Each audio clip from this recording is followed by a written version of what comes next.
अब हम लोग miscellaneous exercise chapter number 10 question number 7 पर चलते हैं। लिखा हुआ है find the area of triangle formed by the line. एक ट्रायंगल का एरिया फाइंड करना है। देखिए मैं इस ट्रायंगल को बनाता हूँ यहाँ, ये और ऐसे ए बी और क्या सी। ये जो ट्रायंगल्स है इसके जो साइड्स हैं उसके ये सब इक्वेशन दिए गए हैं। इसके इक्वेशंस क्या हैं?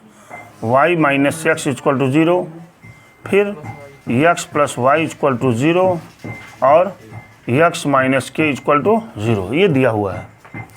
और कह क्या रहे हैं कि ज़रा इसका हमको एरिया निकाल दीजिए। आप जानते हैं कि अगर इसमें तीनों वर्टेक्स के कोऑर्डिनेट्स आपको पता होता तभी आप तुरंत एरिया ऑफ ट्रायंगल का फॉर्मूला निकाल करके एरिया निकाल देते आप। क्यों? लेकिन पता नहीं है, तो सबसे पहले हम क्या करेंगे, इनके कोऑर्डिनेट्स को जानेंगे। इसके क्या करेंगे? कोऑर्डिनेट्स को जानेंगे। कोऑर्डिनेट्स को कैसे? देखिए ये जो पॉइंट है ये किसका इंटरसेक्शन है? इस लाइन का, इस लाइन का, इसका और इसका है ना इंटरसेक्शन। तो इनको हम सॉल्व करेंगे तो x और y की जो वैल्यू आएगी वो इसका कोऑर्डिनेट हो जाएगा। फिर हम इसको सॉल्व करेंगे तो इसका कोऑर्डिनेट आ जाएगा। फिर इसको सॉल्व करेंगे, इसका कोऑर्डिनेट आ जाएगा। फिर हम क्या करेंगे? निकाल लेंगे एरिया ऑफ ट्रायंगल। देखिए आइए यहाँ लिखेंगे फॉर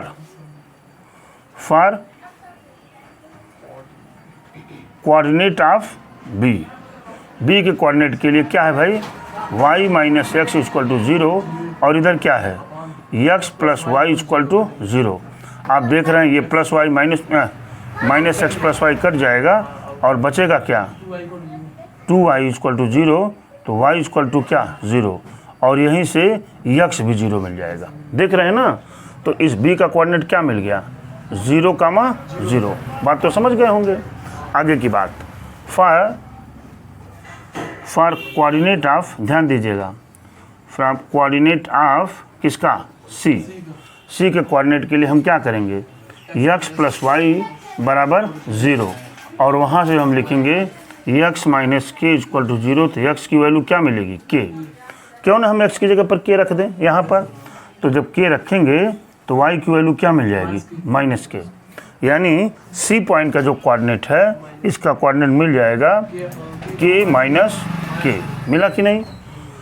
उसको सॉल्व कर लेते हैं। इधर देखिए फॉर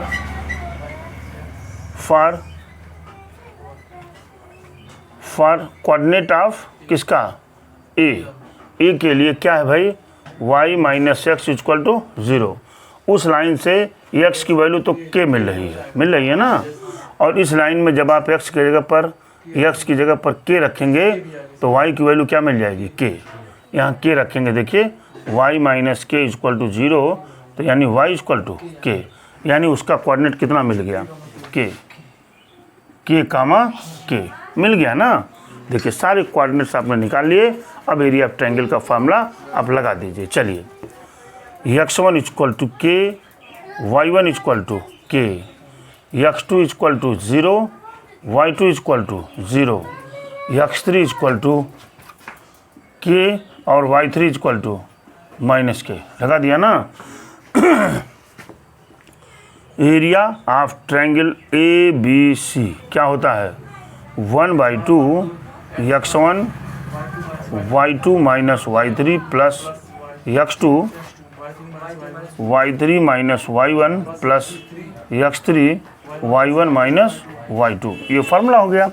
मान को रख देते हैं 1/2 x1 की वैल्यू k, y2 0 है, माइनस y3 माइनस के माने प्लस के। क्यों? प्लस x2 0 है तो ये पूरा 0 हो गया, प्लस x3 की वैल्यू क्या है? k है ना। y1 की वैल्यू k माइनस y2 0। क्यों जी? यहाँ पर क्या मिलेगा? 1/2, यहाँ k का मल्टीप्लाई किया k स्क्वायर प्लस यहाँ भी k स्क्वायर, यानी 1/2 इंटू क्या? 2k square. 2 कैंसिल हो गया equal to k square. This is your answer आया भी होगा। देख रहे हैं ना कितना आसान है। थोड़ा सा आपको प्रैक्टिस करना है और सॉल्व कर देना है सारे क्वेश्चंस को, कुछ है नहीं इसमें। ये कह रहे हैं find the value of P, P की वैल्यू को फाइंड करना है, सो दैट 3 लाइन्स इतना इतना एंड इतना में इंटरसेक्ट एंड 1 पॉइंट। यानी देखिए एक लाइन ये है, एक लाइन ये है और एक लाइन मान लीजिए ऐसे जा रही है ना। ये जो तीनों लाइंस के इक्वेशंस हैं तीनों एक ही बिंदु से पास हो रहे हैं, तीनों क्या हो रहे हैं, एक ही पॉइंट से पास हो रहे हैं। पहली बात, यानी जो ये पॉइंट है ये तीनों इक्वेशंस को सेटिस्फाई कर रहा है। ये पॉइंट है ना उस लाइन पर, बात हमारी पकड़ पा रहे हैं। यानी जो ये पॉइंट है ये तीनों इक्वेशंस को सेटिस्फाई कर रहा है, सेटिस्फाई कर रहा है। तो अगर मैं इक्वेशंस की बात कर लूँ तो इक्वेशंस है 3x + y = 2 लिख लीजिए, ठीक है। दूसरा क्या है भाई, px + 2y = 3 लिख लिया आपने। ये है आपका 2x - y = 3। ये इक्वेशन 1, इक्वेशन 2, इक्वेशन 3, ये 3 लाइनें हैं। आप देख पा रहे होंगे कि अगर हम पहले और तीसरे इक्वेशंस को ले लें तो एक्स वाई की वैल्यू निकल सकती है। एक्स वाई की वैल्यू निकलने मतलब इस पॉइंट ऑफ इंटरसेक्शन का कोऑर्डिनेट निकल सकता है। बोले भाई ये दो लाइनें एक ही पर हो रही हैं ना, तो आप फर्स्ट और थर्ड को सॉल्व कर लीजिए from first and third. First and third को सॉल्व करेंगे 3x + y = 2 और यहाँ पर 2x - y = 3। ये हो गया, ये तो कट गया, बचा क्या 5x = 5, x = 1, ठीक है। अब इस x की वैल्यू कहीं पुट कर दीजिए, कहाँ पर, इसी में पुट कर दीजिए तो क्या मिल जाएगा 3। देखिए अब प्लस क्या y बराबर क्या 2, y = -1, ठीक है ना। यानी ये जो पॉइंट था, मान लीजिए पॉइंट ए था, इसका कोऑर्डिनेट क्या आ गया 1, -1। अब बहुत ध्यान से देखिएगा, अगर इस पॉइंट का ये कोऑर्डिनेट आ चुका है तो इसी पर तो एक तीसरी लाइन भी है, कौन सी, ये वाली लाइन। तो क्या ये पॉइंट उसको संतुष्ट नहीं करेगा, क्या करेगा ना, क्योंकि तीनों का इंटरसेक्शन पॉइंट एक है। तो आइए तो आप करिए इसको, है ना। हेंस p × x की वैल्यू क्या है 1 + 2 × -1 बराबर क्या है 3। तो यहाँ से p - 2 = क्या 3, p = 5। This is your answer. यही आपसे ये पूछ रहे थे, देख पा रहे होंगे आपको, क्योंकि तीनों पॉइंटें जब एक ही लाइन से पास करेंगी तो उस पॉइंट का जो कोऑर्डिनेट आएगा वो तीनों को सेटिस्फाई करेगा। आप अगर मिला भी लीजिए तो भी देखिए ये जो -1 है इसको भी संतुष्ट करेगा। करिए, देखिए 3 को -1 2 आ गया, ये देखिए इसको भी संतुष्ट करेगा। कितना हो जाएगा 2 और +1 और 3, देखिए सबको संतुष्ट करेगा वो। क्यों, क्योंकि पॉइंट ऑफ इंटरसेक्शन है, ठीक। देखिए कह रहे हैं, एक मिनट थोड़ा सा इंक भर लेता हूँ इसमें। हाँ देखिए एक शब्द यहाँ पर है, देखिए if 3 lines whose equations are y = इतना इतना इतना, मैं लिख लेता हूँ। देखिए पहला इक्वेशन क्या है, y = m1x + c1, y = m2x + c2 और y = m3x + c3। Equation 1, 2 and क्या 3, ठीक है। तीनों इक्वेशन नोट कर लिया मैंने, ठीक। आर कॉन्करेंट, कॉन्करेंट का मतलब होता है ये कि ये तीनों लाइनें, ये तीनों जो लाइन है ये तीनों लाइन एक ही पॉइंट पर मिल रही हैं, माने इनका पॉइंट ऑफ इंटरसेक्शन एक ही पॉइंट है।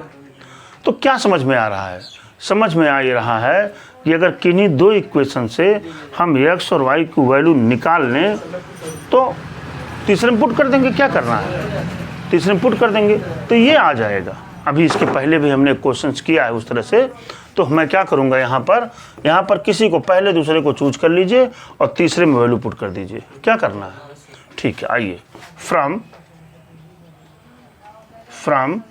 फर्स्ट एंड सेकेंड से लिखेंगे y = m1x + c1 और y = m2x + c2। ये देखिए जब आप यहाँ माइनस करेंगे और यहाँ माइनस करेंगे, यहाँ माइनस करेंगे तो ये तो कट करके क्या हो गया 0, क्यों जी। और यहाँ पर हो जाएगा देखिए m1 माइनस m2 इंटू क्या x, ध्यान दीजिएगा x कॉमन हो जाएगा ना, प्लस क्या c1 माइनस c2 बराबर 0 आ गया है। तो यहाँ से देखिए इसको इधर कर लीजिए, किसको, इसको, तो हो जाएगा m1 minus m2 into x बराबर क्या c2 माइनस c1, होगा कि नहीं। और x की वैल्यू आ जाएगी c2 माइनस c1 अपान m1 माइनस m2। कोई प्रॉब्लम तो है नहीं इसमें, क्यों, x की वैल्यू आ गई। अब इसी x की वैल्यू किसी एक इक्वेशन में पुट कर दीजिए, फर्स्ट में पुट कर दीजिए, फ्रॉम फर्स्ट से पुट करेंगे। देखिए y इक्वल टू है ना m1 है ना जी, इसके बाद क्या है बोलिए c2 माइनस c1 अपान m1 माइनस m2 और क्या है प्लस c1। ठीक है, रहने देते हैं इसको। ये किसकी वैल्यू है, y की वैल्यू आ गई, x की वैल्यू आ गई, y की वैल्यू आ गई। जाहिर सी बात है कि जब ये तीनों लाइंस एक ही पॉइंट से पास कर रही हैं तो ये दोनों पॉइंट इक्वेशन को सेटिस्फाई करेंगे। तो इन दोनों x और y की वैल्यू को उठाकर तीसरे में क्या करिए, पुट कर दीजिए। आइए चलिए y है ना, यहाँ y की वैल्यू इसी को पुट कर दीजिए। m1 क्या है c2 माइनस c1 अपान m1 माइनस m2 और प्लस क्या c1, किसकी वैल्यू हो गई y की, बराबर m3x यानी m3x की वैल्यू ये वाली देखिए c2 माइनस c1 अपान m1 माइनस m2 अब प्लस क्या c3। क्लियर बात हो गई। इसको अपान 1 करके आप एलसीएम ले सकते हैं ना, ले लीजिए। देखिए m1 c2 minus c1 plus c1 into क्या m1 माइनस m2 अपान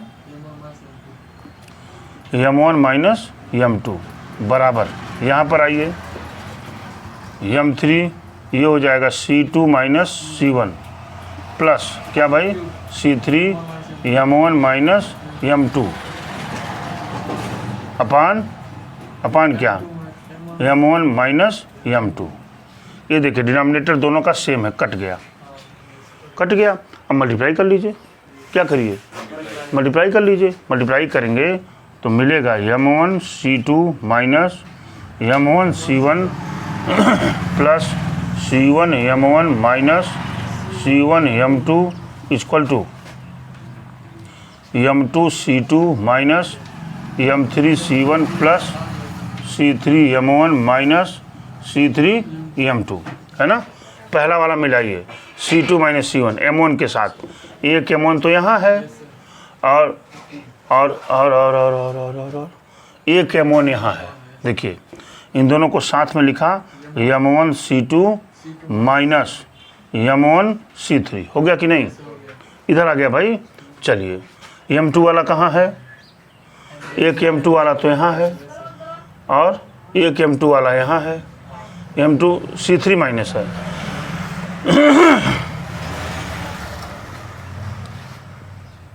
m2 ना, ये देखिए c3 वाला इधर लाइए प्लस c3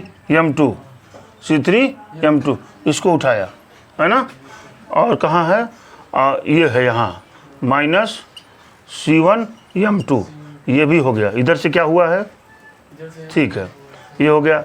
अब आइए चलते हैं अब किसको, यहाँ देखिए जब हम ये मल्टीप्लाई करेंगे m3 c2 तो यहाँ m3 c2 मिल जाएगा, m3 c2 minus m3 c1। ठीक है जी। अब जो है हमको क्या चाहिए था c3 वाला, तो ये m3 c1 कहाँ है, m3 c1 हमने इधर लाया और ये लिखा मैंने माइनस m3 c2। ये क्या सभी हो गए हैं, क्या ये सब भी आए हैं ना, हाँ ये सब भी आए हैं। ये बराबर क्या हो गया 0 मिला आपको। अब देखिए यहाँ पर हम m1 को कॉमन ले लेंगे प्रांजल, तो क्या मिलेगा C2 माइनस C3 प्लस यहाँ m2 को कॉमन ले लिया C3 माइनस C1 अब प्लस यहाँ m3 को कॉमन लिया C1 minus C2 equal to 0। यही प्रूव करना था।